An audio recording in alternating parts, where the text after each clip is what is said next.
அனைவருக்கும் வணக்கம், வாழ்த்துக்கள். இன்றைய நம்முடைய சிந்தனைக்குரிய பகுதி மத்தேயு எழுதிய நற்செய்தி நூல் 7வது அதிகாரம். வாக்கியங்கள் 7 துவங்கி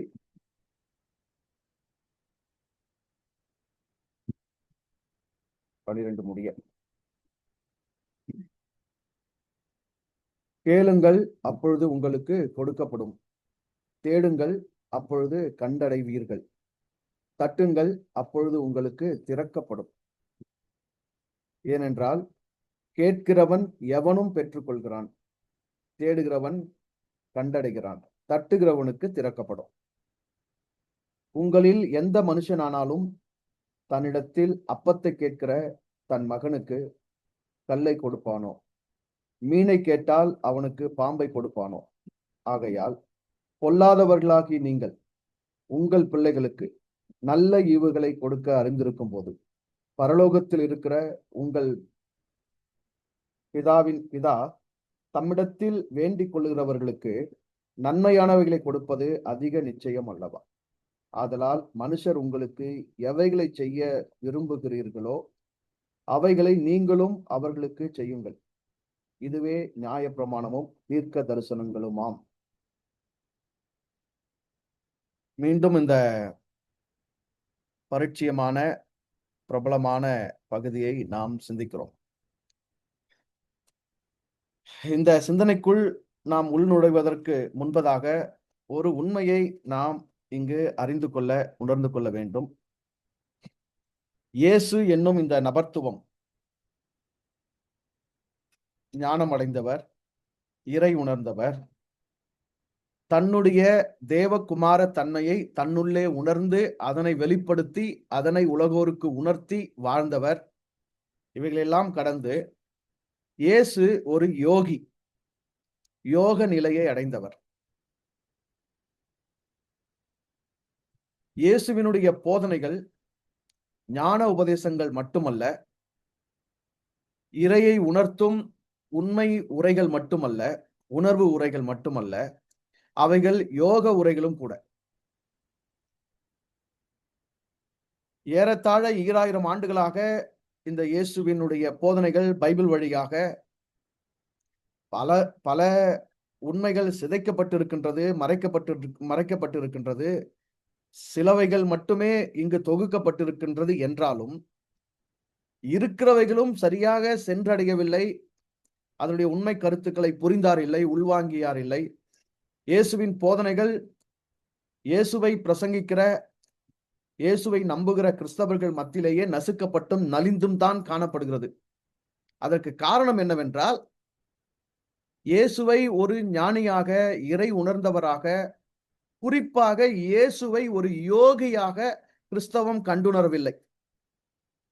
ஏனென்றால் எபிரேயம், கிரேக்கம், லத்தீன் போன்றவைகளை மூலமொழிகளாக பைபிள் கொண்டிருப்பதினாலும் இந்த பைபிளுக்கு விளக்கம் கொடுக்கிறவர்கள், வியாக்கியானம் செய்கிறவர்கள் ஐரோப்பியர்களாக, பெரும்பான்மையாக ஐரோப்பியர்களாக இருப்பதினாலும் அவர்கள் இந்த யோக கருத்தை அறிந்தவர்களாக இருக்கவில்லை. யோகம் என்பது இந்தியாவில் விளைந்தது என்று இன்றைக்கு பரவலாக அறியப்பட்டிருக்கின்றது. இந்தியாவிலிருந்து பல ஞானிகள், யோகிகள், குருக்கள், சாமியார்கள், சந்நியாசிகள் என்று பலர் உருவெடுத்து உலகமெங்கிலும் யோக கருத்தை பரப்பி வருகிறார்கள். பலர் பல நாடுகளில் இருந்து இங்கு வந்து யோகத்தை அறிந்து கொள்கிறார்கள். ஆனால் உண்மையிலேயே யோகம் என்னும் இந்த கருத்து இந்தியர்களுடையது அல்ல. ஏனென்றால் இன்றைக்கு நாம் இந்தியா என்று எதனை கொண்டாடி கொண்டிருக்கிறோமோ, எதனை கருதி கொண்டிருக்கிறோமோ, அது வெறும் 200 ஆண்டு கால வரலாற்றை மட்டுமே கொண்டது. ஆனால் 2000 ஆண்டுகளுக்கு முன்பதாக இந்தியா என்கிற ஒரு நாடு இவ்வாறான ஒரு ஒருங்கிணைப்பில் இருந்தது கிடையாது, வரலாற்றில் அறியப்பட்டதும் கிடையாது. 2000 ஆண்டுகளுக்கு முன்பதாக இந்த நிலப்பரப்பு முழுவதும் தமிழர்களுடைய நாடு, தமிழர்களுடைய எல்லை பகுதி, தமிழர்களுடைய நிலப்பரப்பு. தமிழர்கள் தான் பரவி விரவி இருந்தார்கள். குமரிக்கண்ட நாகரிகமா இருக்கட்டும், சிந்து சமவெளி நாகரிகமா இருக்கட்டும், அனைத்துமே தமிழர்களுடைய இடங்கள் தான். ஆக 2000 ஆண்டுகளுக்கு முன்பதாக இங்கு விளைந்த கருத்துக்கள், எழும்பிய தத்துவங்கள் அனைத்துமே தமிழர்களுடையது. அதிலே யோகம் என்பது தமிழர்களால் ஓகம் என்று பயிற்சிக்கப்பட்டு வந்த ஒரு வாழ்வியல் முறை. அதனை அதனை ஏற்படுத்தியவர்கள், அதனை பரப்பியவர்கள், அதனை பயன்பாட்டில் கொண்டிருந்தவர்கள் ஆசிவகம் என்னும் ஒரு அமைப்பை உருவாக்கின, ஒரு கருத்தியலை உருவாக்கியிருந்த ஆசிவகர்கள். அதனுடைய ஆசிரியர்கள் கணியன் என்கிற மரபினராக கருதப்பட்டவர்கள். ஆக ஆசிவகத்தினுடைய ஒரு மெய்யியல் தான் இந்த ஓகம் அல்லது யோகம் என்பது.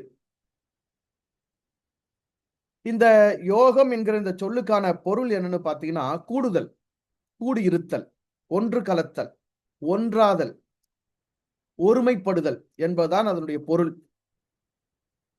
இயேசுவில் இந்த சித்தாந்தம் வெகு அதிகமாகவே வெளிப்பட்டிருக்கின்றது. நானும் என் பிதாவும் ஒன்றாகவே இருக்கிறோம். நான் வேறு, என் பிதா வேறு அல்ல. என்னை கண்டவன் என் பிதாவை கண்டான் என்கிற இயேசுவினுடைய போதனைகள் அவருடைய யோக நிலையைத்தான் உணர்த்துகின்றது, வெளிப்படுத்துகின்றது. ஆக இயேசுவை யோகியாக அறிந்து கொண்டால் மட்டும்தான் நாம் அவருடைய போதனைகளினுடைய மறைப்பொருள்களை நாம் உணர்ந்து கொள்ள முடியும். குறிப்பாக இந்த பகுதி, இந்த இந்த ஓகம் அல்லது யோகம் என்பது தமிழர்களுடைய அரிய படைப்பு, அரிய வெளிப்பாடு. தமிழ் மொழியிலிருந்து, தமிழர்களுடைய வாழ்வியல் முறையிலிருந்து, அவர்களுடைய இறை உணர்விலிருந்து வெளிப்பட்டிருக்கின்றது. இன்றைக்கு இதை சமஸ்கிருதம் தன்னுடையதாக கொண்டாடுகிறது. யோகம் என்றாலே அது பதஞ்சலி கண்டுபிடித்ததுதான், அங்கிருந்து தான் வந்தது, வடநாட்டிலிருந்து தான் வந்தது என்கிறார்கள். அதற்கு சமஸ்கிருதம் தான் மூலமொழி என்கிறார்கள். அடுத்து இறை உணர்தல், இறை கருத்து, தத்துவங்கள் எல்லாம் இங்கு சமஸ்கிருதத்தை மொழியைத்தான் மூலமாக கொண்டிருக்கிறது என்று பெருமை அடித்துக் கொண்டிருக்கிறார்கள்.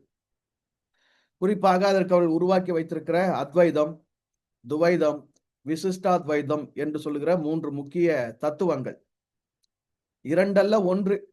அதாவது பிரம்மமும் சிருஷ்டியும் ஒன்றாகவே இருக்கிறது, படைத்தவனும் படைப்புகளும் ஒன்றாகவே இருக்கிறது என்று சொன்னால் அதற்கு பெயர் அத்வைதம். அதனை உருவாக்கியவர் ஆதிசங்கரர் என்று சொல்லப்படுகிற கேரளாவிலே காலடி என்கிற இடத்திலே கிபி 7ஆம் நூற்றாண்டிலே பிறந்த சங்கரர். அடுத்ததாக ஒன்றல்ல இரண்டு, ஆன்மா வேறு இறைவன் வேறு, இரண்டும் ஒன்றாகவே முடியாது, வேறுபட்டவைகள் என்னும் தத்துவத்தை சொல்லுகிற துவைதம், அதனை நிறுவியவர் மாத்துவர். அதற்கடுத்து விசிஷ்டாத்வைதம்.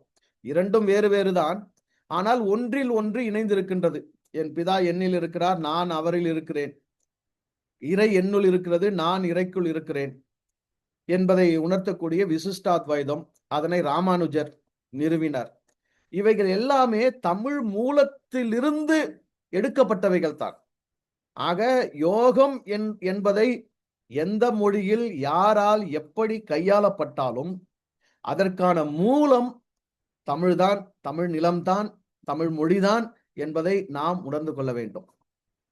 2000 ஆண்டுகளுக்கு முன்பதாகவே இயேசுவுக்கும் தமிழ் மொழிக்கும், இயேசுவுக்கும் தமிழ் நிலத்துக்கும் ஒரு தொடர்பு இருந்திருக்கிறது என்பது பல்வேறு நிலைகளில் வரலாற்று பூர்வமாக உறுதிப்படுத்தப்பட்டிருக்கின்றது.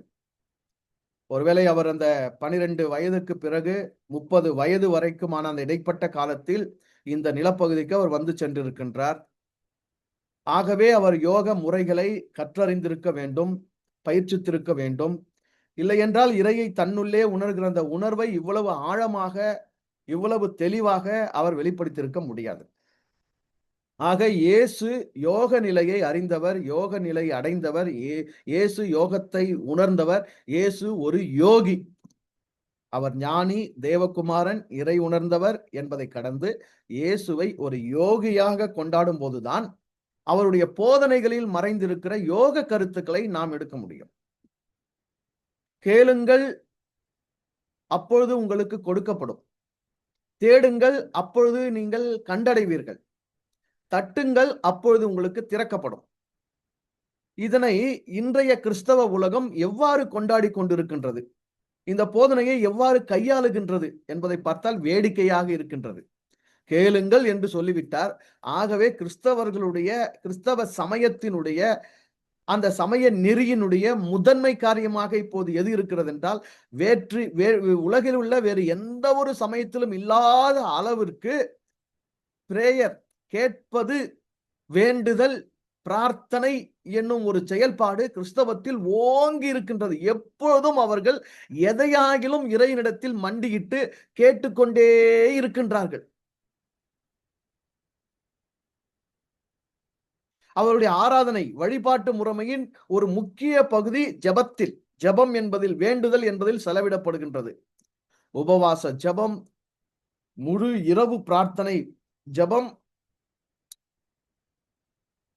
என்று பல நிலைகளிலே எப்பொழுதும் வேண்டிக் கொண்டே இருக்கின்ற ஒரு கூட்டம்.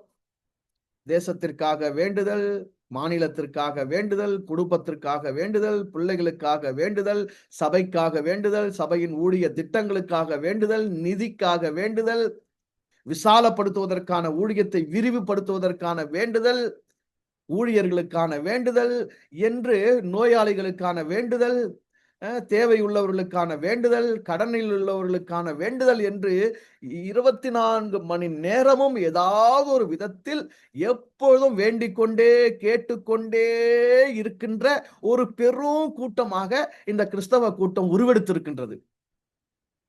அதற்கு அடிப்படையாக இந்த வாக்கியத்தை தான் கை கொண்டிருக்கிறது. கேளுங்கள், அப்பொழுது உங்களுக்கு கொடுக்கப்படும் என்று இயேசு சொல்லி இருக்கிறார்.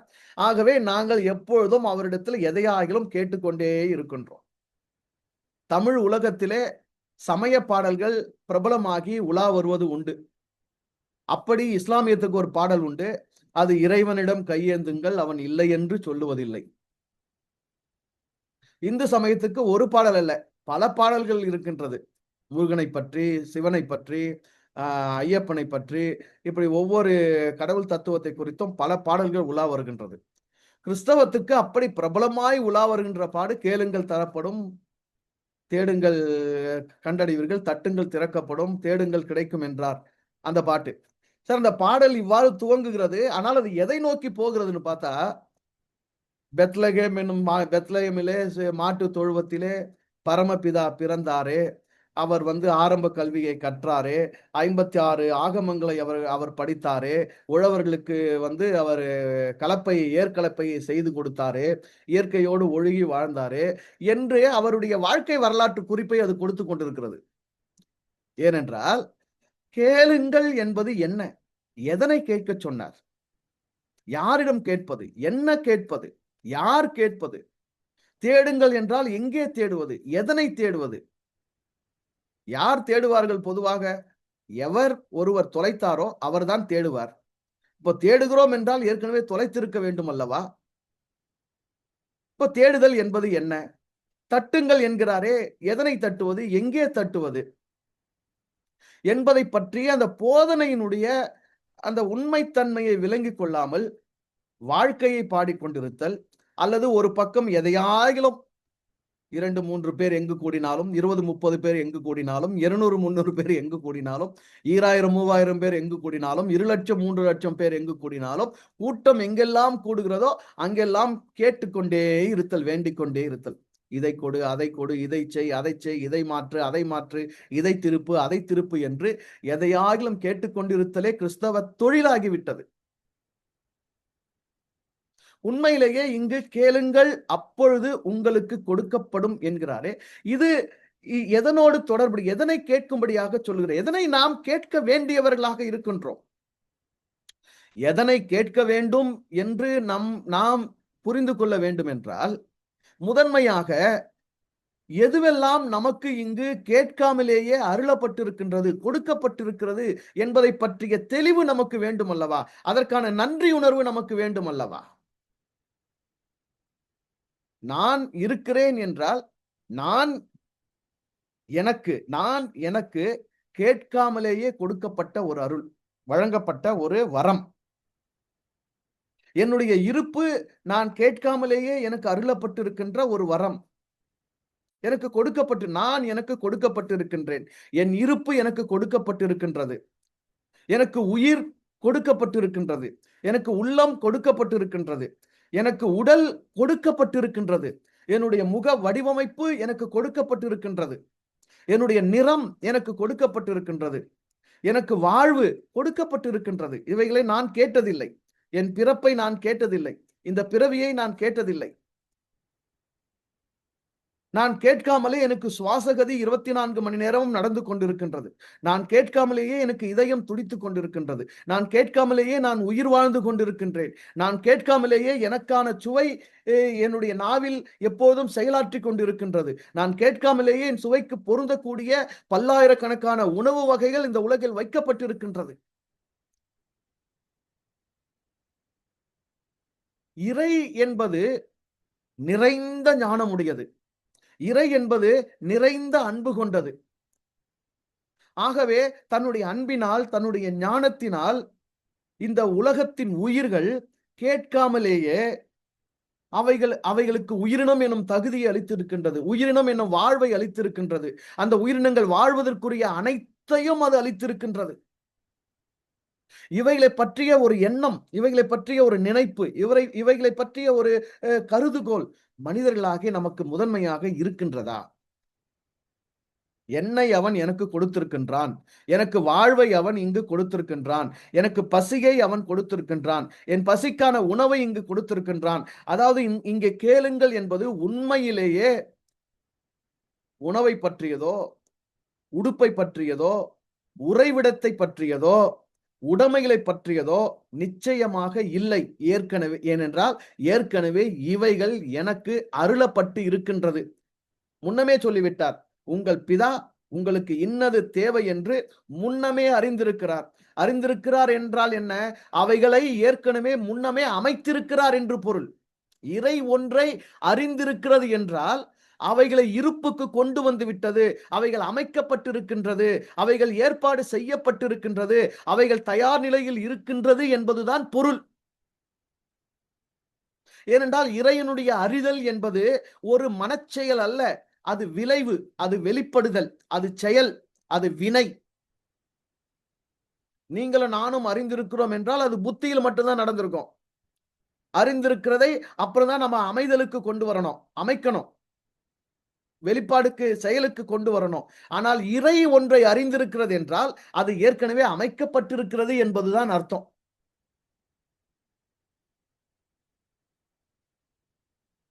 இறை உன்னை அறிந்தான், நீ இருக்கிறாய், நீ வெளிப்பட்டிருக்கிறாய், வாழ்ந்து கொண்டிருக்கின்றாய். இறை என்னை அறிந்தான், நான் வெளிப்பட்டிருக்கிறேன், நான் விளங்கிக் கொண்டிருக்கின்றேன், நான் வாழ்ந்து கொண்டிருக்கின்றேன். இறை இந்த படைப்புகளை அறிந்திருக்கிறது, அவைகள் விளங்கிக் கொண்டிருக்கின்றது, நிகழ்ந்து திகழ்ந்து கொண்டிருக்கின்றது, அவைகள் இருப்பில் இருக்கின்றது. இதுதான் இறையினுடைய அறிதல். ஆக உணவுக்காக வேண்டுதல், உடைக்காக உடுப்புக்காக வேண்டுதல், உறைவிடத்துக்காக இருப்பிடத்துக்காக வேண்டுதல், இன்ன பிற சுகங்களுக்காக வேண்டுதல் என்பது இங்கு கேளுங்கள் என்பது நிச்சயமாக இல்லை. அப்படினால் இந்த கேளுங்கள் என்பது என்ன? முன்பதான வாக்கியத்தோடு இதனை தொடர்பு படுத்தும் போது பரிசுத்தமானதை நாய்களுக்கு கொடாதேயுங்கள், உங்கள் முத்துக்களை பன்றிகளுக்கு முன் போடாதேயுங்கள்.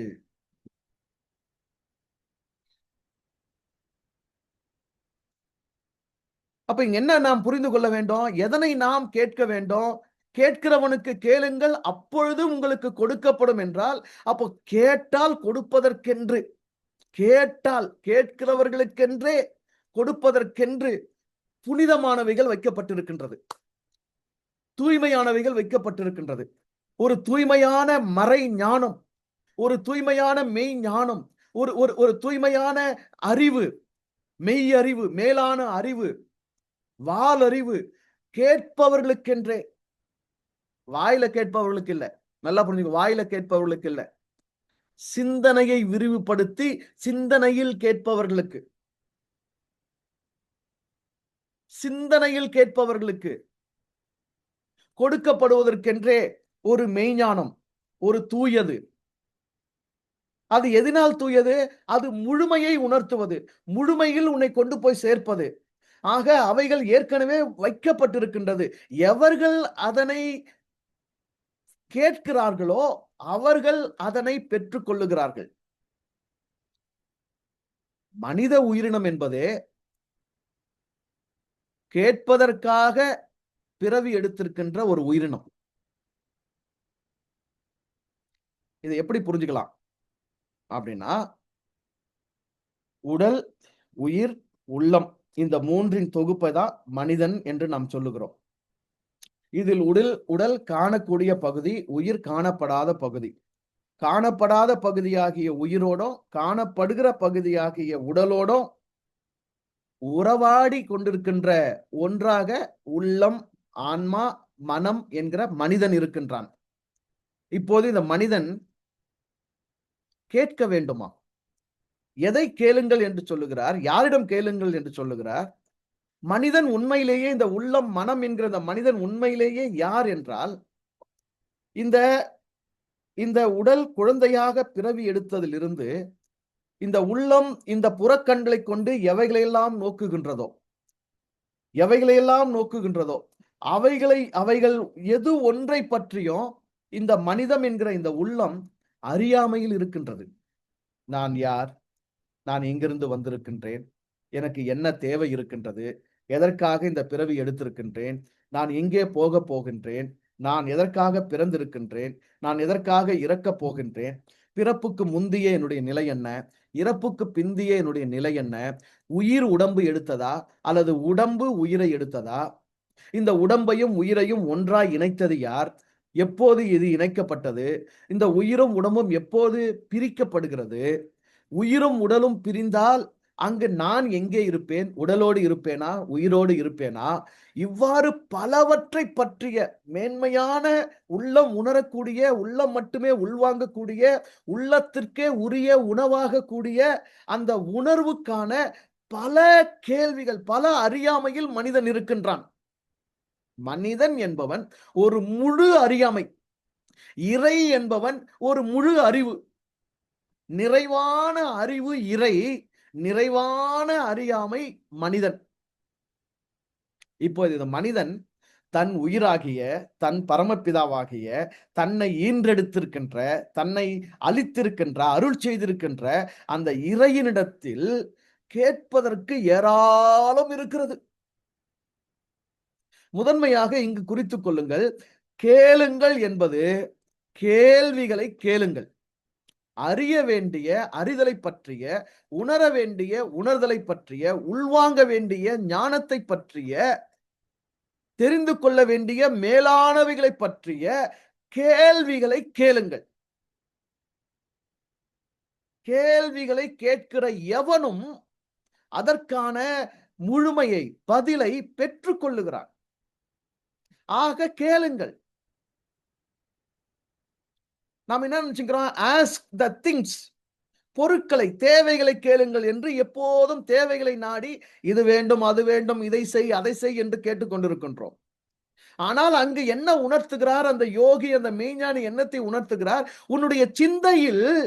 உன்னுடைய சிந்தையை விரிவுபடுத்தி அதனுடைய முழுமையை உணர்வதற்கான, அதனுடைய நிறைவை பெறுவதற்கான கேள்விகளை கேள்.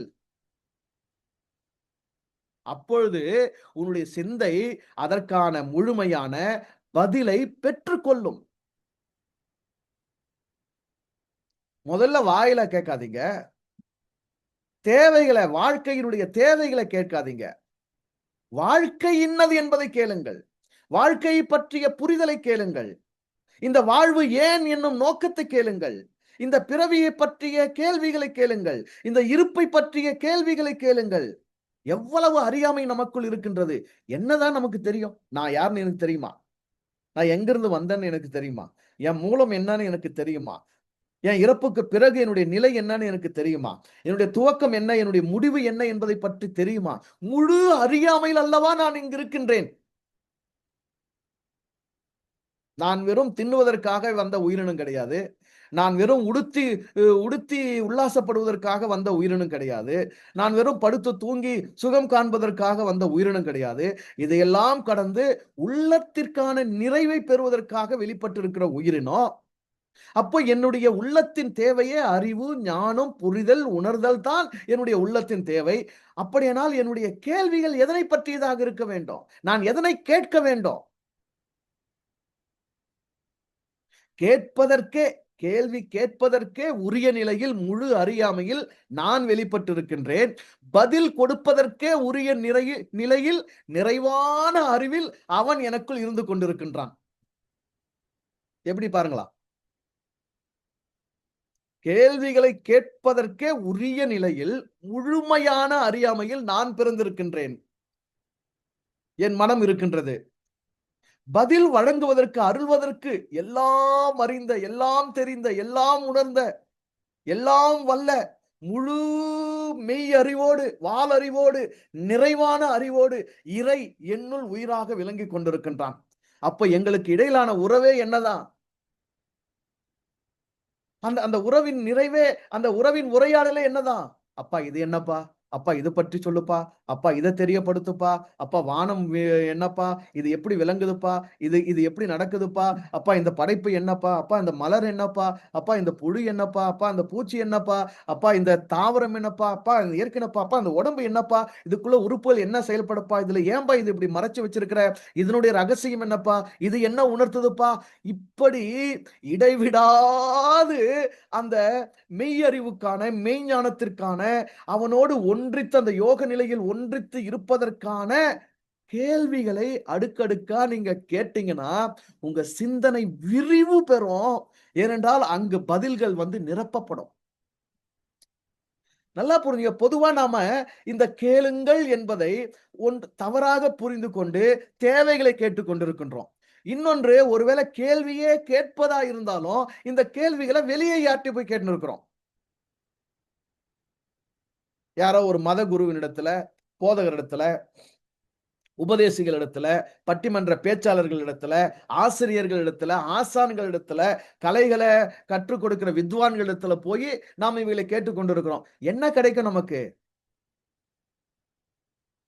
உங்களுக்குள்ளேயே, உங்களிடமே, உங்களுக்குள் இருக்கிற உங்கள் உயிராகிய பரமபிதாவினிடமே கேளுங்கள்.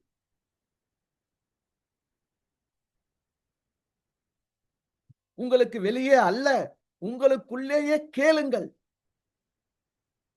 எல்லா கேள்வியும் கேட்கும் தகுதி உங்களுக்கு இருக்கிறது. எல்லாவற்றை பற்றியும் கேட்கும் தகுதி உங்களுக்கு இருக்கிறது. நீங்கள் மனிதர்கள், மனதால் வாழ்பவர்கள். நீங்கள் சிறந்த உயிரினம். நீங்கள் கேள்வி கேட்பதற்காகவே பிறந்தவர்கள். ஆனா அந்த உலகம் என்ன சொல்லுது பாரு? கேள்வி மட்டும் கேட்காத. Just obey. Just obey. சொல்றதுக்கு அப்படியே கீழ்ப்படி. வானா வா, போனா போ. ஜெபம் பண்ணுனா ஜெபம் பண்ணு. பைபிள படின்னா பைபிள படி. உபவாசம் போடுனா உபவாசம் போடு. சபையின் சட்ட திட்டங்களுக்கு அப்படியே கீழ்ப்படி. போதகரை எதிர்த்து கேள்வி எல்லாம் கேட்கக்கூடாது. கர்த்தருடைய ஊழியக்காரனுக்கு விரோதமா நாவ எழுப்பக்கூடாது. அபிஷேகம் பண்ணப்பட்டவன் மேல கைய நீட்டக்கூடாது. அத்தனை சாபமும் உன் மேல வரும். அடங்குன்னுது. ஆனா எங்க எங்க இறை உணர்ந்த இந்த மெய்ஞானி, இந்த யோகி என்ன உணர்த்துகிறார்? கேளுங்கள். நீங்கள் கேள்விகளை கேட்பதற்கான ஒரு உயிரினம். உங்களுடைய கேள்வி எவ்வளவோ, நீங்கள் எவ்வளவு கேட்கிறீர்களோ, அவ்வளவும் நீங்கள் பெறுவீர்கள்.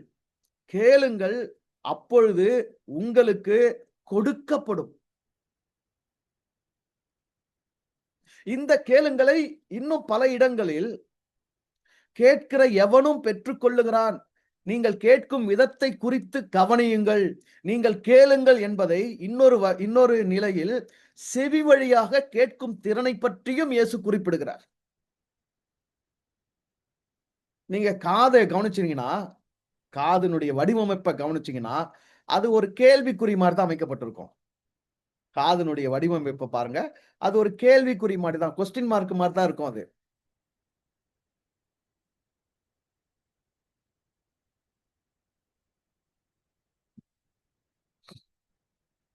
தீவிரமான ஒரு ஒரு ஒரு ஒரு ஒரு ஒரு செவியுறுதல், தீவிரமான ஒரு செவியுறுதல். அது யாருக்கு தெரியுமா இருக்கும்? முதல்ல அதுக்கு முன்னாடி அவங்களுக்கு கேள்வி கேட்க தெரியணும். எவர் ஒருவருக்கு கேள்வி கேட்கும் ஞானம் உதிக்கிறதோ, அறிய வேண்டும் என்கிற ஆர்வம் இருக்கின்றதோ, அவரால் தான் தீவிரமாக செவியுறவும் முடியும். அவருக்குத்தான் பாக்கியமானவைகளை, தூய்மையானவைகளை, புனிதமானவைகளை, மேன்மையானவைகளை, அருமையானவைகளை, முத்து போன்ற பொக்கிஷமான புதையல்களை கேள்வியுறுவதற்கான வாய்ப்பே கிடைக்கும். முதல்ல கேளு. நான் யாருன்னு கேளு. என்னை எப்படி செஞ்சேன்னு கேளு. நான் எங்கிருந்து வந்தேன்னு கேளு. என் மூலம் என்னன்னு கேளு. உன்னுடைய உடம்ப பத்தி கேளு. உன்னுடைய உடம்ப பத்தி கேளு. இந்த உடம்பு என்ன? இந்த கண்கள் என்ன? இந்த நெற்றிக் கண் என்கிறார்களே அது என்ன? இந்த சுரப்பிகள் என்ன? என்ன செய்கிறது? எதையெல்லாம் நான் இங்கு அனுபவிப்பதற்கான வாய்ப்பு இங்கு இருக்கிறது? எதையெல்லாம் என்னுடைய புலன்கள் நுகர முடியும்? புலன்களுக்கு அப்பாற்பட்டும் இந்த உடம்பில் இருக்கும்போது நான் நுகர்வதற்கு எவைகள் இருக்கின்றது? உடம்பார் அழியின் உயிரார் அழிவர். திடம்பட மெய்ஞானம் சேரவும் மாட்டார். அப்போ உடம்பும் உயிரும் அழியாமல் இருக்கும் வரையில் திடமான அந்த மெய்ஞானத்தை அறிவதற்கான வாய்ப்பு இருக்கிறது என்றால் இந்த உடம்பும் உயிரும் ஏன் ஒன்றாக இருக்கின்றது? இந்த எல்லா உயிரினங்களுக்கும் உடம்பு உயிர் இருக்குது. அதனை கடந்து உள்ளம் என்னும் மூன்றாவது ஒரு நிலை. ஆகவேதான் சொல்றேன், இந்த கிறிஸ்தவம் சொல்ற திரித்துவம் கடவுளுக்கானதே இல்ல. கடவுளுக்கானதே இல்ல. கடவுள் வந்து ட்ரினிட்டி, திரியேகம் எல்லாம் கடவுள் இல்ல. கடவுள் ஏகம் மட்டும்தான். அது நபர்த்துவம் அற்றது. எல்லை வரம்பு இது அது அவன் அவள் அலி அது எல்லாவற்றையும் கடந்து ஆண் பெண் அலி அனைத்து தன்மைகளையும் கடந்தது கடவுள். இந்த திரித்துவம் யாருக்கு பொருந்தும்னா மனுஷனுக்கு மட்டும்தான் பொருந்தும். உயிராகிய பிதா, உள்ளமாகிய பரிசுத்த ஆன்மா, பரிசுத்தாவி, உடலாகிய தேவகுமாரன் இயேசு. இதுதான். இதுல இந்த இந்த இந்த அழகிய நிலையில் இது ஏன் இவ்வாறு அமைக்கப்பட்டிருக்கிறது? இதில் உள்ள ரகசியங்கள் என்ன?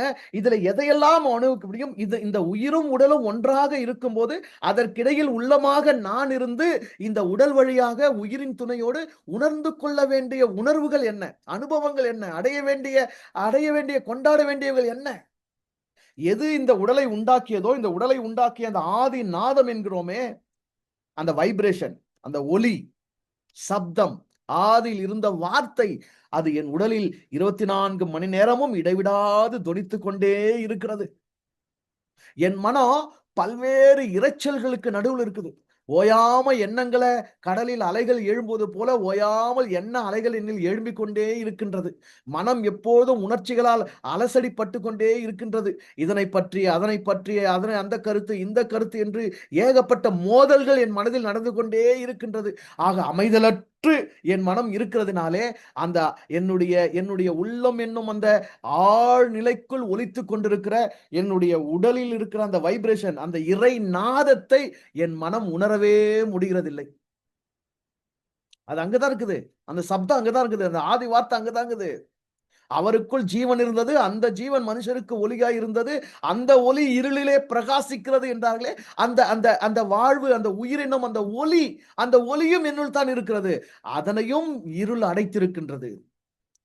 சப்தத்தை ஆதி நாதத்தை கேட்க முடியாமல் மன இரைச்சல்கள், என்ன இரைச்சல்கள் அடைத்துக் கொண்டிருக்கிறது. ஆதி ஒளியை, அந்த இறை ஒளியை நான் தரிசிக்க முடியாமல் இருள் அடைத்துக் கொண்டிருக்கின்றது. எல்லாம் எனக்குள் தான் இருக்கின்றது. எதுவும் எனக்கு வெளியே இல்லை. ஆனால் எதுவும் என்னால் உணரப்பட முடியவில்லை. காரணம் அவைகளை நான் கேட்கவே இல்லையே. அவைகளை பற்றிய கேள்வியை நான் எழுப்புகிறதே இல்லையே. 24 மணி நேரமும் நான் எதை கேட்டுக் கொண்டிருக்கிறேன்? இறைவா எனக்கு சோறு கொடு, இறைவா எனக்கு துணி கொடு, இறைவா எனக்கு வசதி கொடு, இறைவா எனக்கு வேலையை கொடு, இறைவா எனக்கு வருமானத்தை கொடு, இறைவா எனக்கு வாய்ப்பை கொடு, இறைவா எனக்கு காரை கொடு, இறைவா எனக்கு மோரை கொடு. இது என்ன மாதிரி ஆளுங்க? இறைவா எனக்கு பீரை கொடு.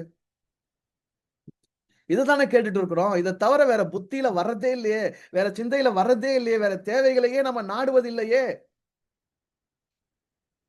பூமியிலும் அதில் உள்ளவைகளிலும் அதன் மோகத்திலும் நாம் மூழ்கி கிடக்கிறோமே. அப்புறம் ஞான கேள்விக்கு எங்க இடம், அறிவு கேள்விக்கு எங்க இடம்? கேட்க வேண்டியதை கேட்பதற்கு இத மனித உயிரினம் தவிர வேற யார் கேட்க முடியும்? 5 அறிவு நிலை வரைக்கும் இந்த உண்மைகளை உணர்வதற்கு, அறிவை கேட்பதற்கு, ஞானத்தை பற்றிய கேள்விகளை எழுப்புவதற்கு உலகத்துல உயிர்களே கிடையாது. மனிதனுக்கு மட்டும் தான் இது சாத்தியம். அதற்காகத்தானே மனித பிறவி. ஆனால் ஏன் கேட்கவில்லை?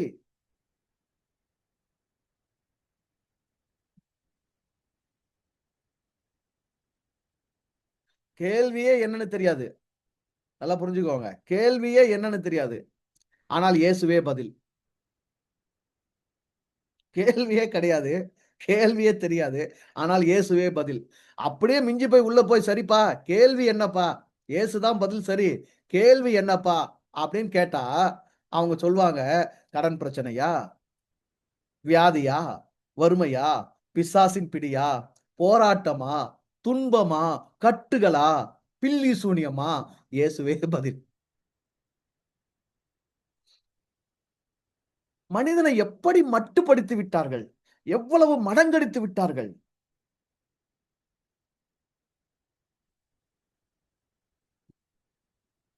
விண்ணில் உள்ளவைகளையும், மண்ணில் உள்ளவைகளையும் ஆய்ந்து, அறிந்து, தெளிந்து, உணர்ந்து வாழக்கூடிய ஒரு உயிரினம் மனிதன். என்ன ஆயிடுச்சு? தன்னுள்ளவைகளையே கடைசி வரைக்கும் அவன் தெரியாம போயிடுறான். தன் உடலை பற்றிய அறிவு ஞானம் விளங்குவதே இல்லை. தன் உள்ளத்தை பற்றிய அறிவு ஞானம் விளங்குவதே இல்லை. தன் உயிரை பற்றிய அறிவு ஞானம் விளங்குவதே இல்லை. தன்னை பற்றியே அறியாமல் போய்விடுகிறான். ஆகவே தான் சொல்லுகிறார், அருமையை உணர்ந்தவர்கள் கேட்பார்கள். அதன் புனிதத்தை தெரிந்தவர்கள் கேட்பார்கள். அதன் மேன்மை அறிந்தவர்கள் கேட்பார்கள்.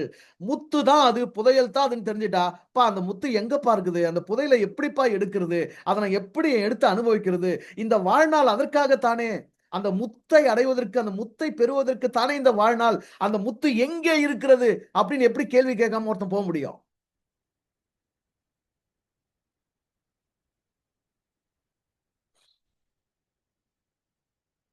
ஞானத்திற்கான முதன்மைப்படியே கேள்விதானே. யோகத்திற்கான முதன்மைப்படியே கேள்விதானே. ஆனா பள்ளிக்கூடத்திலேயே கேள்விகள் கட்டுப்படுத்தப்படுகின்றது, அடக்கப்படுகின்றது. கேள்விகள் ஒடுக்கப்படுகிறது. கேள்வி கேட்கும் மனநிலை இங்கு சிதைக்கப்படுகின்றது.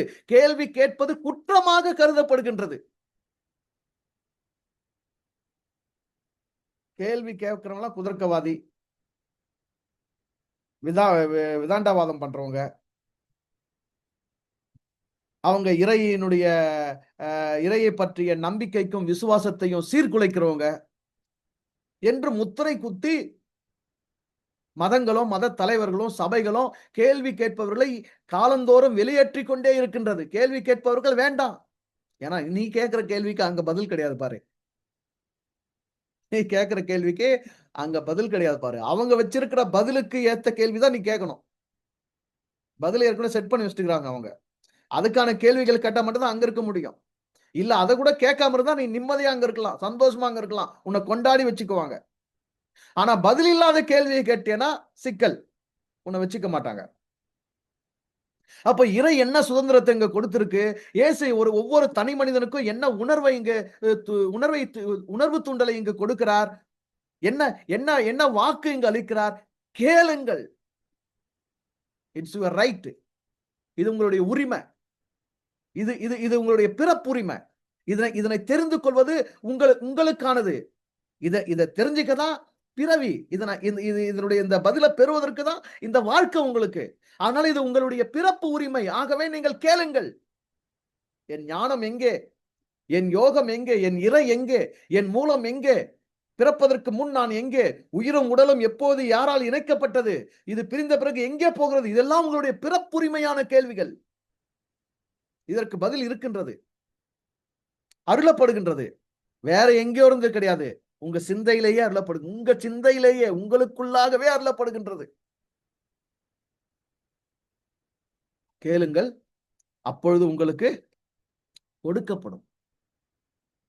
ஆக இது வாயில் தேவைகளை கேட்பதல்ல, சிந்தையில் முழுமையை உணர்வதற்கான ஞானத்தை கேட்பது. அதற்கான கேள்விகளை கேட்பது என்பதை புரிந்து கொள்வோம். தேடுங்கள் அப்பொழுது கண்டடைவீர்கள். இயேசுவினுடைய போதனை ஒரு வரியை புரிந்து கொள்ளனா அவருடைய முழு போதனையும் உள்ளடக்கி தான் நம்ம புரிஞ்சுக்கணும். எங்கேயும் இயேசுவினுடைய இந்த தேடல் என்பது புறத்தேடல் கிடையாது. அகத்தேடலைத்தான் அவர் எங்கும் குறிக்கிறார். ஏனென்றால் அனைத்தும் அகத்தில் இருக்கின்றது. பரலோக ராஜ்யம் உங்களுக்குள் இருக்கிறது. உங்கள் பரமபிதா உங்களுக்குள் இருக்கிறார். உங்களுடைய வாழ்வுக்கான நதி உங்களுக்குள் இருந்துதான் வெளிப்படுகின்றது. ஆக அனைத்தும் உங்களுக்குள் இருப்பதினால் உங்களுக்கு எவைகள் தேவையோ, எவைகளால் உங்களுடைய ஞானம், உங்களுடைய வாழ்வு ஒளிர வேண்டுமோ, அவைகள் எதையும் உங்களுக்குள்ளாக தேடுங்கள். நீங்கள் கண்டடைவீர்கள். உண்மையை தேடுங்கள். ஞானத்தை தேடுங்கள். அவைகளை ஆராய்ந்து தேடுங்கள். அவைகளை பற்றிய சிந்தனை வளர்ச்சியை தேடுங்கள். ஏற்கனவே சொல்லியிருக்கிற சிந்தனை என்பது சிவம். சிவம் என்பது என்ன? செம்மை. செம்மை என்பது என்ன? முழுமை. அப்படின்னா ஒரு சிந்தை என்றால் அது சகல முழுமையும் உள்ளடக்கியது. அதுக்குள்ள இல்லாதது எதுவுமே இல்லை. அந்த அந்த சிந்தனை யாருக்கு வழங்கப்பட்டிருக்கிறதுனா மனிதர்களுக்கு வழங்கப்பட்டிருக்கிறது. மனிதர்களுக்கு இல்ல, எல்லா உயிர்களுக்கும் வழங்கப்பட்டிருக்கிறது. மனித நிலையில் அந்த சிந்தனை மேம்பட்டு இருக்கிறது.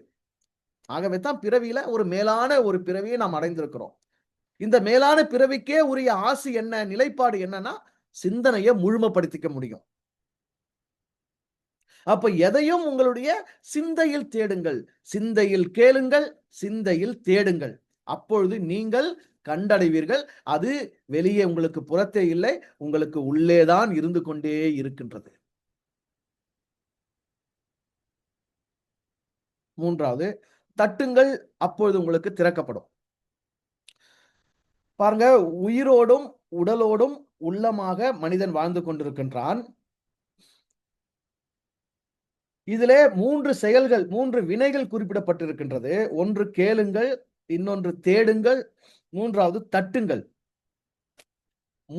முதல் 2 செயலும் உயிரின் துணையோடு மனதால் செய்யப்படுகின்ற வினைகள். மனதால் செய்யப்படுகின்ற வினைகள். மூன்றாவது செயல் உடலால் செய்யப்பட வேண்டிய செயல். சரியா? தேடுங்கள் என்பது மனரீதியான ஒரு செயல். கேளுங்கள் என்பதும் உள்ளத்தில் மனரீதியாக செய்கின்ற ஒரு செயல், சிந்தனையில் செய்கின்ற செயல். ஆக அது அகச்செயல்கள், இரண்டுமே அகச்செயல்கள். தட்டுங்கள் என்பது அகச்செயல் கிடையாது. சரியா? கதவை தட்டணும். ஏன்னா கதவு பூட்டி இருக்கு, அடைச்சிருக்கு, தாழ் திறக்கணும். ஆகவே தட்டுங்கள் என்பது ஒரு புறச்செயல். அவ்வாறுதான் இங்கு தட்டுங்கள் என்று இயேசு குறிப்பிடுவதும் அகச்செயல், மனச்செயல் கிடையாது. மனச்செயல் 2 ஏற்கனவே சொல்லியாச்சு. கேளுங்கள், தேடுங்கள். இது தட்டுங்கள் என்பது உடலால் வினைப்பட வேண்டும், உடலால் செய்ய வேண்டும். மூலமாம் குளத்திலே முளைத்தெழுந்த கோரையை காலமே எழுந்து 4 கட்டு அறுப்பீரில் பாலனாகி வாழலாம், பரபிரம்மம் ஆகலாம் என்று பாடினார் சிவவாக்கியர் சித்தர். புருவ பூட்டு என்னன்னு குறிப்பிட்டாங்க சித்தர்கள்? புருவ பூட்டுனே சொன்னாங்க. அந்த பூட்டு, புருவத்தில் பூட்டு போட்டு பூட்டி வச்சிருக்கிறாங்க. மனக்கண் பூட்டி வைக்கப்பட்டிருக்கின்றது. 3ஆம் கண் பூட்டி வைக்கப்பட்டிருக்கின்றது. அகக்கண் பூட்டி வைக்கப்பட்டிருக்கிறது. அது இதுக்கு பேர் ஊனக்கண்கள். ஊனக்கண்களுக்கு இடையிலே ஞானக்கண் ஒன்று பூட்டி வைக்கப்பட்டிருக்கின்றது. தட்டுனாதான் திறக்கும். தட்டுனாதான் திறக்கும். ஒரு நாடியிலே ஒரு வாயு, ஒரு நாசி, ஒரு காற்று ஒடுங்கி கொண்டிருக்கின்றது. அதனை மேலெழுப்பி தட்டும் போது தட்ட தட்ட தட்ட தட்ட தட்ட உடலின் செயல்பாடு, உடலின் வினை இது. இது ஒரு பயிற்சி. தட்ட தட்ட தட்ட அந்த புருவ பூட்டு திறக்கும். அது திறந்தால் ஆனந்தம் அனுபவமாகும், அமைதி அனுபவமாகும், ஒலி அனுபவமாகும், உண்மைகள் அனுபவமாகும், உணர்வுகள் அனுபவமாகும், விழிப்புணர்வு பெருகும். அந்த விழிப்புணர்வுக்காகத்தான் அந்த புருவ பூட்டை திறக்கணும். பரலோக ராஜ்யத்தை பூட்டி வச்சிருக்கிறாரு, ஆசீர்வாதம் வேணும்ன்றவங்க டமா தமா தமான்னு தட்டினே இருக்கணும் அப்படின்னு நினைச்சிட்டு தான் கிறிஸ்தவங்க இன்னைக்கு தரையில போட்டு அடிச்சு, பிதாவே இறங்கும் இறங்கும் அங்க இங்க போட்டு அடிச்சு, கைய தட்டி, தரைய தட்டி, இங்க முட்டி அங்க முட்டி, இந்தியாவை ரட்சியும், கிறிஸ்தவ நாடாய் மாற்றும் அப்படின்னு கதறி அங்க இங்கும் தட்டி முட்டினுகிறாங்களே, அந்த தட்டுதல் இல்ல. சத்தியமா அந்த தட்டுதல் இல்ல. அதுக்கும் இயேசுவுக்கும் சம்பந்தமே கிடையாது. அதான் சொல்லிட்டேன், இயேசு ஒரு யோகி. இது ஒரு யோக செயல், இது ஒரு யோக பயிற்சி. சிந்தையை விரிவாக்கி ஞானத்தை கேட்பதும், சிந்தனையை விரிவாக்கி உள்ளூர உறைந்திருக்கும் உண்மையை தேடுவதும், உடலை ஓர்மைப்படுத்தி அதனுடைய வாயுவை உயர்த்தி தட்டி புருவ பூட்டை திறக்க செய்வதும் ஒரு யோக நிலை செயல். என் உயிரோடு, என் உள்ளத்தோடு, என் உடலோடு வேறுபட்டு இராமல், மாறுபட்டு, முரண்பட்டு இராமல் ஒருமைப்படுவதற்கான ஒரு செயல்.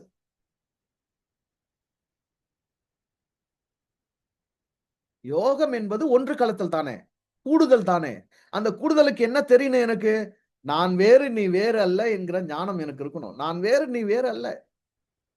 நான் எங்கேயோ அங்கேயே, நான் எதுவாக இருக்கிறேனோ அதுவாகவே நீ இருக்கிறாய் என்பதை நான் கண்டடையணும். அதனை அனுபவமாக்குவதற்கு என்னுடைய மனக்கண், என்னுடைய விழிப்புணர்வு, என்னுடைய ஞானக்கண் திறப்பு பெறணும். அந்த புருவ பூட்டை நான் திறக்கணும். அந்த கதவு எனக்கு திறக்கப்படணும். அதற்கு நான் தட்டணும். அது ஒரு செயல். தட்டு. தினந்தோறும் தட்டு. என்ன பிரச்சனை உனக்கு? அதிகாலமே இருட்டோடு எழுந்து வனாந்தரமான இடத்துக்கு இயேசு போனாரு. தட்டின் தானே இருந்திருப்பாரு. வேற என்ன பண்ணிருப்பாரு? தட்டின் தானே இருந்திருப்பாரு. இல்ல தட்டி முடிச்சு அவருக்கு திறந்த பிறகுதானே அடுத்தவங்களுக்கு அவர் உபதேசம் பண்ணவே துவங்கி இருப்பாரு. அதுபோல தட்டுதல் ஒரு யோக பயிற்சி. அடுத்து என்ன சொல்றாரு பாருங்க. கேட்கிற எவனும் பெற்றுக் கொள்ளுகிறான், தேடுகிற எவனும் கண்டடைகிறான், தட்டுகிற எவனுக்கும் திறக்கப்படும். என்ன? நீ பூமியில இறையினுடைய வெளிப்பாடாக, அவதாரமாக மனுஷனா பிறந்திருக்கிறதே தகுதிதான். மனுஷனா பிறந்திருக்கிறதே போதும். இதுல மதமே கிடையாது. யோகத்துக்கு மதம் கிடையாது. ஞானத்துக்கு மதம் கிடையாது. இறை உணர்வுக்கு மதம் கிடையாது. இறை உணர்வுக்கு, யோகத்துக்கு, ஞானத்துக்கு மத சடங்குகள் எதுவுமே கிடையாது. இவர் வழியா, அவர் வழியா, இது மூலமா, அது மூலமா என்று ஏதும் கிடையாது. சிந்திக்கும் உயிரினமா? சிந்தனையில் நீ உன்னுடைய அறிய வேண்டிய, விளங்கிக் கொள்ள வேண்டிய, உணர்ந்து கொள்ள வேண்டிய அனைத்து ஞானத்தையும் பற்றி கேட்டுக்கொண்டே இரு. கேள். கேட்கிற எவனும், நீ எந்த நாட்டில இரு, எந்த இனமாயிரு, எந்த மொழியாயிரு, என்ன நிறமாயிரு, கேட்கிற எவனும் பெற்றுக்கொள்ளுகிறான். இது தமிழ் மொழிக்கே உரியது, சமஸ்கிருத மொழிக்கே உரியது, எபிரேய மொழிக்கே உரியது, லத்தீனுக்கே உரியது, கிரேக்க மொழிக்கே உரியது, யூதர்களுக்கே உரியது. அதெல்லாம் சும்மா கதை. கேட்கிற எவனும் பெற்றுக் கொள்ளுகிறான், தேடுகிற எவனும் கண்டடைகிறான்.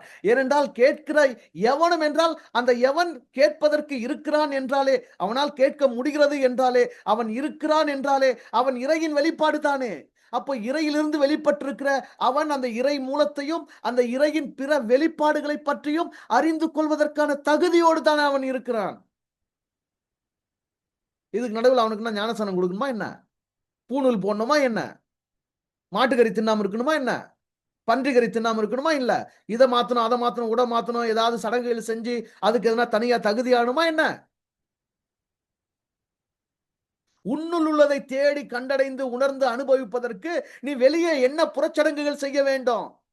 யார் உன்னை அபிஷேகம் பண்ணணும்? யார் உன் தலையில கை வைக்கணும்? எல்லாம் ஏமாற்று வித்தை. தன்னைத்தானே பெரிய ஆளா காமிச்சுக்கிறதுக்கும், தன்னால மட்டும்தான் முடியும் காமிக்கிறதுக்கும், தன்னை எப்போதுமே சார்ந்து இருக்கணும் என்பதை உணர்த்துவதற்கும் தான் இப்படிப்பட்ட வித்தைகள், கண்கட்டி வித்தைகள் எல்லாம் காட்டிட்டு இருக்கிறான். உலகம் முழுசும் நிறைஞ்சு கிடக்குது கண்கட்டி வித்தைகள். நீ நான் தான் கவனமா இருக்கணும். நான் மனிதன், நான் இறையின் வெளிப்பாடு, நான் தகுதியோடு இருக்கிறேன். கேட்கிற எவனும் பெற்றுக் கொள்ளுகிறான். நான் கேட்கக்கூடிய திறன் எனக்கு இருக்கின்றது. என் சிந்தை அதற்காக விரிந்து கிடக்கின்றது. அது ஆழமானது. அதில் நான் பெற முடியாதது எதுவுமே இல்லை. என் சிந்தையில் நான் பெற முடியாதது எதுவுமே இல்லை. எனக்கு பிறவியே அது அருள் செய்திருக்கின்றது என்றால், இந்த பிறவியில் நான் அடைய வேண்டிய, அறிய வேண்டிய அறிவையும் ஞானத்தையும் அது எனக்கு அருளாமல் போகும்.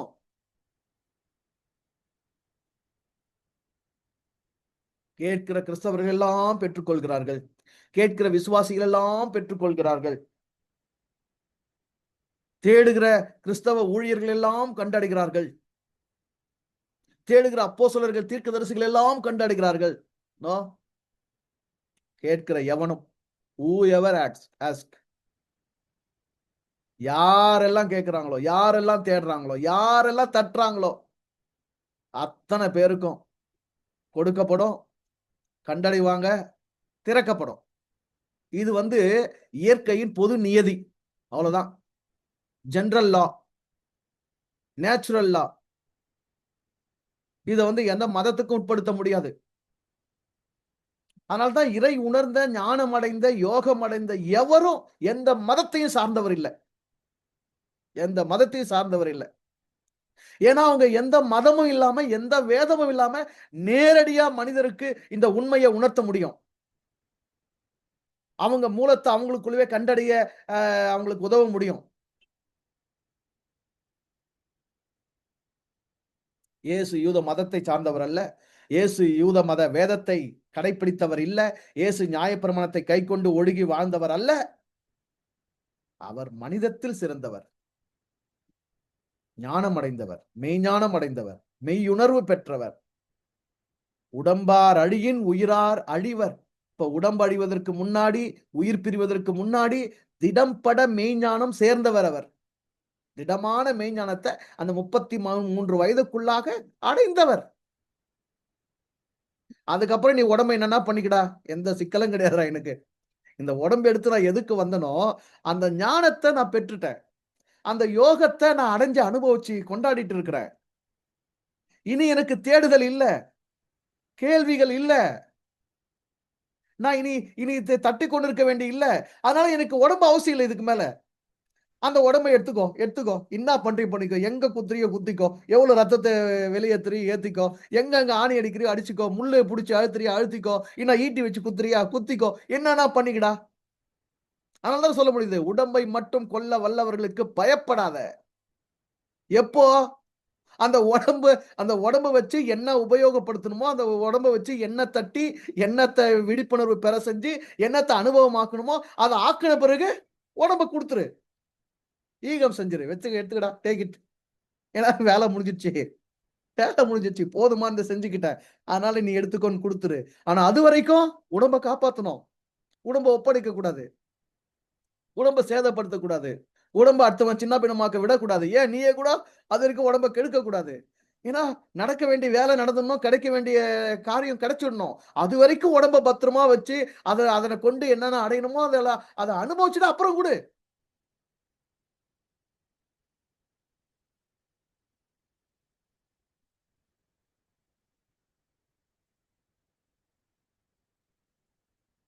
தான் எருசலேமுக்கு போனால் கொலை செய்யப்படுவோம் என்று தெரிந்துதானே போனாரு. ஒருவன் தனக்கு சீடனாக நடித்து தன்னுடைய வீட்டில் விருந்துண்ண கூப்பிடுகிறான். அந்த விருந்தில், அந்த உணவில் அவன் விஷம் கலந்திருக்கிறான் என்று தெரிந்துதானே புத்தர் போனாரு.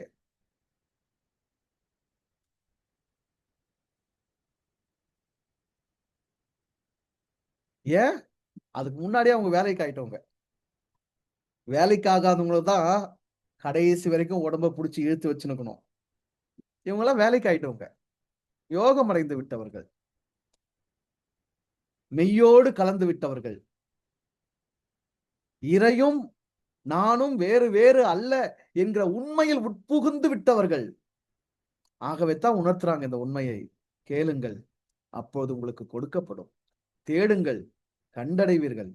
தட்டுங்கள், அப்பொழுது உங்களுக்கு திறக்கப்படும். இதுதான் தோமா நூல்ல என்ன சொல்றாரு? தேடுகிற எவனும் கண்டடையும் வரைக்கும் தேடிக்கொண்டே இரு. கேட்கிற எவனும் பெற்றுக்கொள்ளும் வரைக்கும் கேட்டுக்கொண்டே இரு. தட்டுகிற எவனும் திறக்கப்படும் வரைக்கும் தட்டிக்கொண்டே இரு. சும்மா தட்டு போயிடாத, தட்டு போயிடாத. இல்ல எப்பனா தோணும் போது தட்டிட்டு அமைதியா உட்காந்துக்காத. திறக்கப்படும் வரைக்கும் நீ தட்டு. ஏனென்றால் அது உன்னுடைய அதன் மீதான அந்த புதையல் மீது, அந்த ஞானத்தின் மீது, அந்த உண்மையின் மீதான உன்னுடைய ஈர்ப்பு, உன்னுடைய தேவை, உன்னுடைய உன்னுடைய நாட்டம் எவ்வளவு என்பதை அவைகள் தான் விளங்க பண்ணுகிறது. உண்மையாவே வேணும்னு முடிவு பண்ணிட்டா, கிடைக்கும் வரைக்கும் எப்படி விடுறது? அடைந்தால் மகாதேவி, அடையாவிட்டால் மரணதேவி. அப்படி நின்னு தானே அவங்கவங்க பொண்டாட்டிய கல்யாணம் பண்ணீங்க. புருஷன கல்யாணம் பண்ணீங்க. கட்டுனா இவர தான் கட்டுவேன். ஒத்த கால்ல நிக்கிறான்றாங்களா போல ஒத்த கால்ல நின்னீங்கல்ல. இதுக்கு தானே ஆசைப்பட்ட பாலகுமாரான்ற மாரி எவ்ளோ தவிச்சு இதெல்லாம் நீங்க முடிச்சுக்கினீங்க. ஆனா இப்ப துன்பப்படுறீங்க. அது வேற விடுங்க. அதெல்லாம் இப்ப வெளிய சொல்லக்கூடாது. ஆனா அத அடையறதுக்கு எவ்ளோ பாடுபட்டீங்க. இங்க பாடு கிடையாது. நல்லா புரிஞ்சுக்கங்க. இங்க வந்து பாடு கிடையாது. இந்த கேளுங்கள் என்பதும், தேடுங்கள் என்பதும், தட்டுங்கள் என்பதும் பாடு கிடையாது. இது ஒரு பரவசமான பயிற்சி.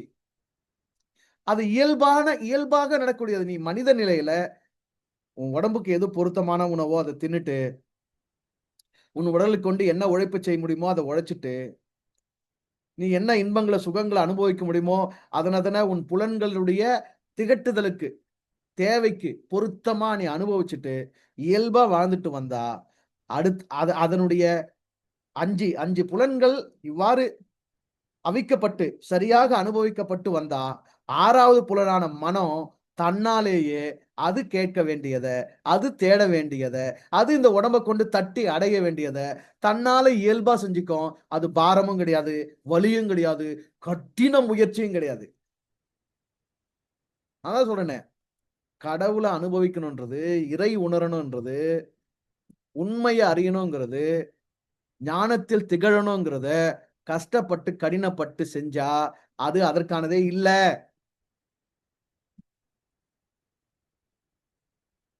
சத்தியமா இல்ல. அதுவும் எப்படிதான் நடக்கணும்? நோவாம நோன்பு கும்பிடுற மாதிரி, லேசா, பரவசமா, மகிழ்ச்சியா, அப்படிதான் நடக்கணும். கடுமையான தவம் இருந்து 12 ஆண்டுகள் கடுமையான தவம் இருந்து, இடைவிடாத போராட்டத்தில் நான் ஞானத்தை பெற்றுக்கொண்டேன். நான் இறையை உணர்ந்து கொண்டேன். நான் உண்மையை அறிந்து கொண்டேன். வாய்ப்பில்ல ராஜா. அவ்ளோ மோசம்லாம் இல்ல. அது லேசா, எங்கும் எளிமையா, உள்ள எங்கும் உறைஞ்சு கிடக்குது. Just ask. கேளு.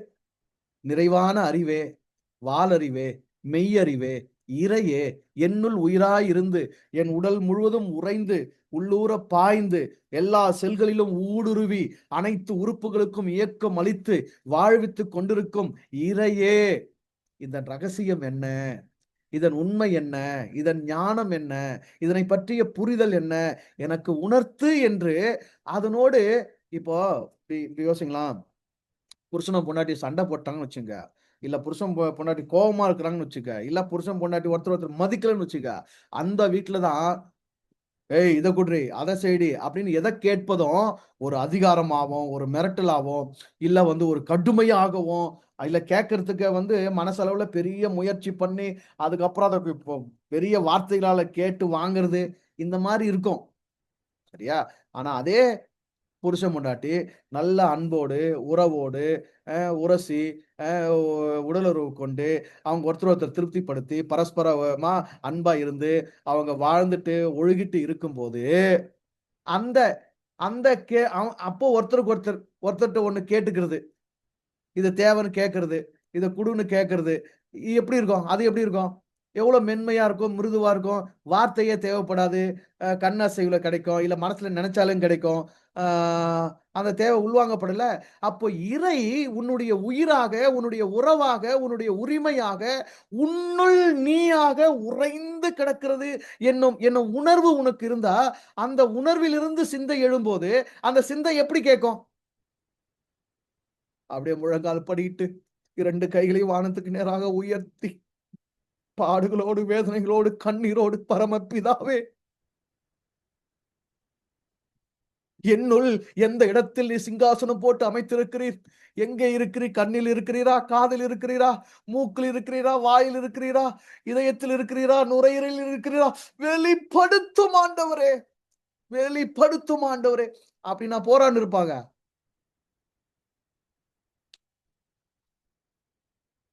உன்னுடைய சிந்தனையை நீ எழுப்பி, இறையே என் மூலம் எங்கே? நீ உறைந்திருப்பது எங்கே? அதை நான் தெரிந்து கொள்ள விரும்புகிறேன் அப்படிங்கிற விருப்பத்தை நீ வெளிப்படுத்தினாவே அங்க வெளிப்பட்டுருவான். "அப்பா இங்க தான்பா இருக்கிறேன், இப்படி தான்பா இருக்கிறேன் நானு. உணர்ந்துக்கப்பா, புரிஞ்சுக்கப்பா" அப்படின்னு வெளிப்படுத்திருவான். உறவில் இவைகள் அத்தனை எதில் நடக்கிறது? உறவில்.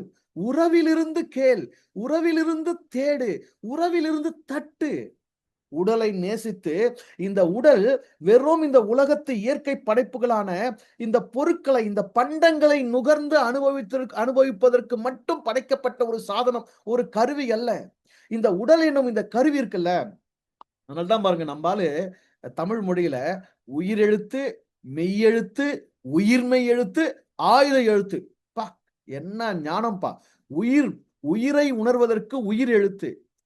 உயிரின் வெளிப்பாடாக இருக்கக்கூடிய உயிர்தான் மெய். உயிர் மட்டும்தான் மெய். அந்த மெய்மையை வெளிப்படுத்துவதால் இந்த மேனிக்கும் மெய் என்று பெயர். ஆக இந்த மெய்யை அறிவதற்கு மெய்யெழுத்து. உயிரும் மெய்யும் இணைந்ததுதான். இணைந்த அந்த நிலையை உணர்வதற்கானதுதான் உள்ளம். அதனால உயிர்மெய் எழுத்து. இதனையெல்லாம் உணர்வதற்கு ஒரு ஆயுத எழுத்து. ஆயுதம்னா என்ன? ஆயுதம்னோனே நம்ம கத்தி, கபடா, சண்டைக்கு எடுத்துன்னு போற கருவிகள் தான் ஆயுதம்னு நினைக்கிறோம்.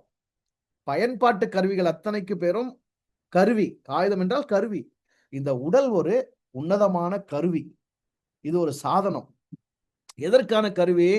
இந்த உயிரை உணர்வதற்கும், மெய்யை உணர்வதற்கும், உயிர் மெய்யை உணர்வதற்கும், உயிரும் மெய்யும் பிரிந்த பிறகும் உள்ளம் அந்த உயிர்மெய் நிலையில் தன்னை உயர்த்திக் கொள்வதற்குமான நிலையை அடைவதற்குமான ஒரு மெய்யான கருவிதான் இந்த உடம்பு.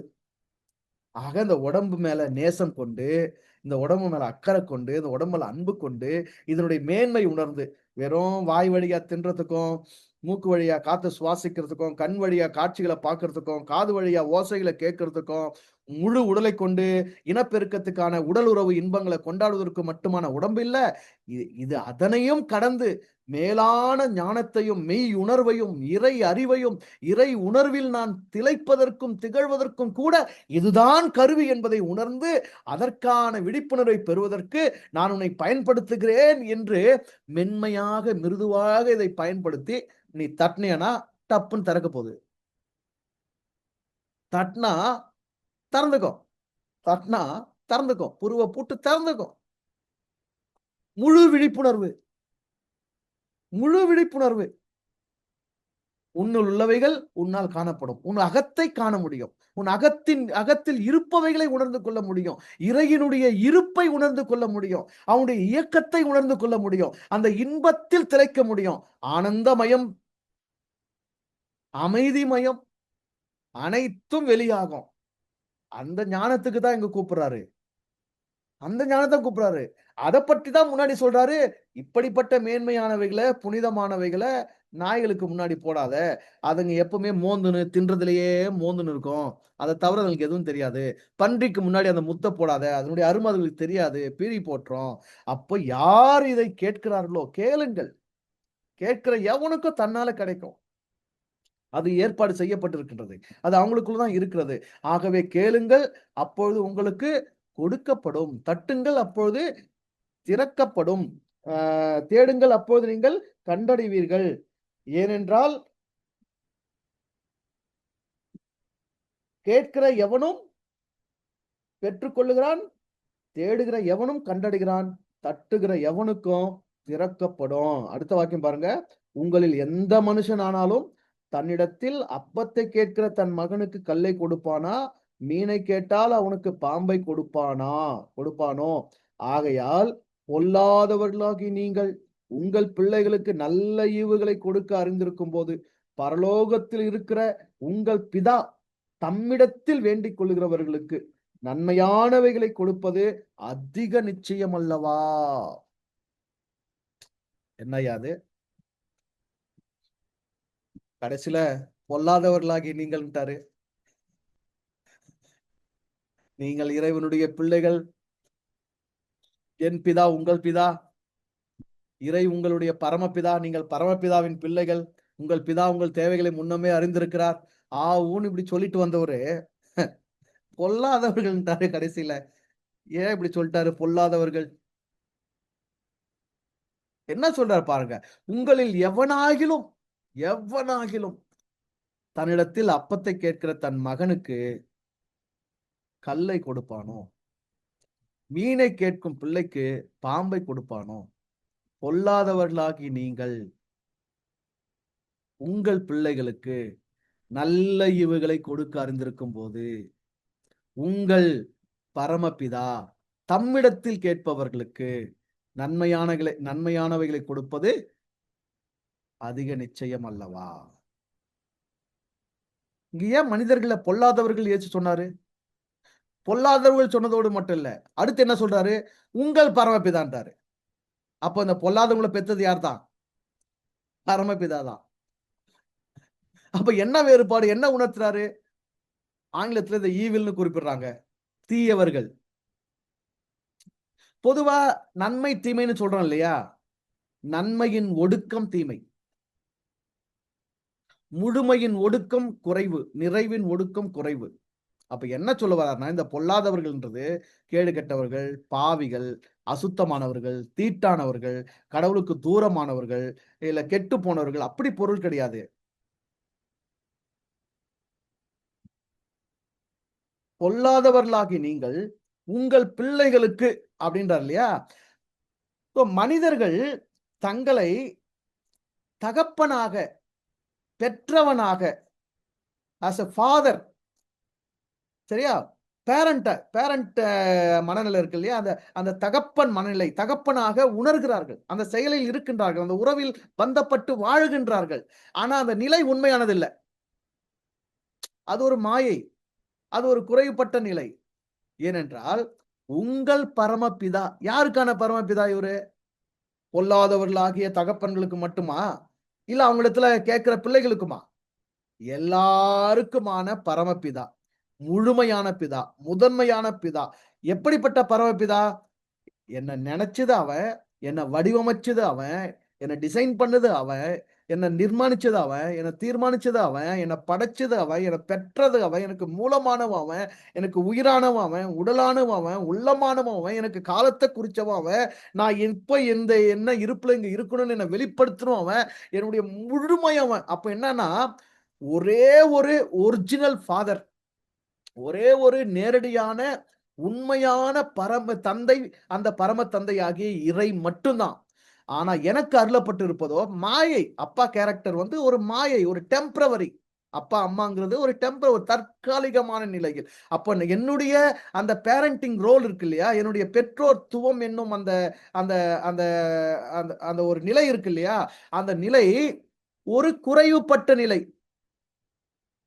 எப்படி குறைபடு இறை என்னும் அந்த பெற்றோர்த்துவத்தையோடு ஒப்பிடும்போது நல்லா புரிஞ்சுங்க.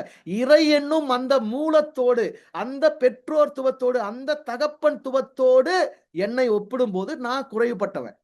ஏன்னா நான் என் புள்ளைய செய்யல, நான் என் புள்ளைய படைக்கல, நான் என் புள்ளைக்கு கண்ணு காது மூக்கு வைக்கல, நான் என் புள்ளைக்கு நிறம் கொடுக்கல, நான் என் பிள்ளைக்கு உள்ளமாவோ உயிராவோ உணர்வாவோ நான் மாறல, என் பிள்ளைக்கான உலகத்தை நான் படைக்கல, என் பிள்ளைக்கான தேவையை நான் முன்னமே அறிந்தவனா இல்ல, என் பிள்ளைக்கு என்ன தேவை எவ்வளவு தேவைன்னு எனக்கு தெரியாது.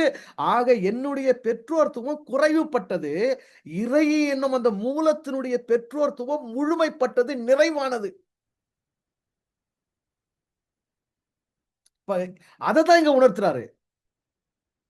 பொல்லாதவர்களாகி நீங்கள் உங்கள் பிள்ளைகளுக்கு அப்படின்னா என்ன பொருள்னா, பெற்றோராக இல்லாதவர்களாகி நீங்களே பெற்றோர் என்னும் அந்த மாய நினைப்பிலேயே உங்க பிள்ளைகளுக்கு நல்லதை கொடுக்க முயற்சி பண்றீங்களே, நல்லதை கொடுக்க அறிஞ்சிருக்கிறீங்களே. நான் ரியல் பெற்றோர்ரா. என் புள்ள அது. நீ என் புள்ள, உன் புள்ள என் புள்ள, அவன் புள்ள என் புள்ள, உங்க அப்பாவை என் புள்ள, உங்க தாத்தா என் புள்ள, எல்லாருமே என் புள்ளடா. டூப்ளிகேட் பேரண்ட்ரா நீ. குறைவுள்ள பெற்றோர் நீ. நீ இல்லாத பெற்றோர். நீ நிஜம் கிடையாது. நீ வந்து முழுமையின் குறைவு, நன்மையின் குறைவு. இல்லாதவர்கள் நீ. ஆகவே நீ பொல்லாதவன். இல்லாதவன் என்பதை அங்க என்னன்னு குறிப்பிடுறாரு? பொல்லாதவன். ஆக இந்த குறைவுபட்ட பெற்றோர்த்துவத்திலேயே உனக்கு உன் பிள்ளைகளுக்கு நல்ல ஈவுகளை கொடுக்கும் அறிவு இருக்கிறது என்றால், நிறைவான பெற்றோர்த்துவத்தில் இருக்கின்ற நான் தன்னை அறிய வேண்டும் என்றும், என்னை உணர வேண்டும் என்றும், என்னால் படைக்கப்பட்டவைகளில் உள்ள ஞானத்தை பெற வேண்டும் என்றும், என்னிடத்தில் கேட்கிறவர்களுக்கு, அந்த பரிசுத்தமானதை கேட்கிறவர்களுக்கு, முத்துக்களை கேட்பவர்களுக்கு, ஞானத்தை கேட்பவர்களுக்கு, அதனை நாடுகிறவர்களுக்கு, அந்த நன்மையை உள்ளத்திற்கான, உடலுக்கான இல்ல. உடலுக்கான 2 ஏன்னா உள்ளத்துக்கானதான் உன்கிட்ட கேட்கிறானே. மீன குடுப்பா, ரொட்டி குடுப்பான்னு உன்கிட்ட கேட்கிறானே. அத குடுக்கறதுக்கான ஏற்பாடு தான் நீங்க செய்றீங்களே, சமைக்கிறீங்களே, சம்பாதிக்கிறீங்களே, எல்லாத்தையும் நீங்க பார்த்துக்கிறீங்களே. உள்ளத்துக்கானதை அவன் கொடுப்பான். ஒரு ஒரு பிள்ளையின், ஒரு பிறவியினுடைய முழுமை உள்ளத்தின் நிறைவில் தான் இருக்கிறதே தவிர, உடலின் நிறைவில் இல்லையே. அந்த உள்ளத்திற்கான தேவையை கொடுக்க நான் அறிந்திருக்கின்றேன். நன்மை, உள்ளத்திற்கான நன்மை. ஏற்கனவே நான் போன வாரம் சொல்லிட்டேன். 6வது அறிவு என்பதே உடலுக்கான நன்மை தீமையை பகுத்தறிவது அல்ல, உள்ளத்திற்கான நன்மை தீமையை பகுத்தறிவது. உள்ளம் எதினால் முழுமைப்படுமோ, உள்ளம் எதினால் ஈடேறுமோ, உள்ளம் எதினால் 6வது நிலையிலிருந்து 7வது 8வது தெய்வ நிலைக்கு போகுமோ, அதற்கானவைகளை கொடுப்பது, அதற்கானவைகளை பெறுவது, அதுதான் உள்ளத்திற்கான நன்மை. அந்த நன்மையை நான் கொடுப்பது அதிக நிச்சயம் அல்லவா? ஏன்னா இதே பகுதியை லூக்காக்கு நீங்க போனீங்கன்னா, அவர் இதை எப்படி டிஸ்கிரைப் பண்ணிப்பார், எப்படி விளக்கியிருப்பார்ன்னா, பரமபிதாவாகிய என்னிடத்தில் வேண்டிக் கொள்கிறவர்களுக்கு பரிசுத்த ஆவியை கொடுப்பது அதிக நிச்சயம் அல்லவான்னு எழுதுவாரு. இங்க நன்மைன்னு குறிப்பிட்டத, அந்த நல்ல ஈவு, அந்த ஈவு எது என்று அங்க குறிப்பிட்ட பரிசுத்த ஆவி. மனுஷனுக்கு பரிசுத்த ஆவி எது? உயிர் என்பதே இறை எனும்போது வேற என்ன தனியா பரிசுத்த ஆவி வரப்போகுது?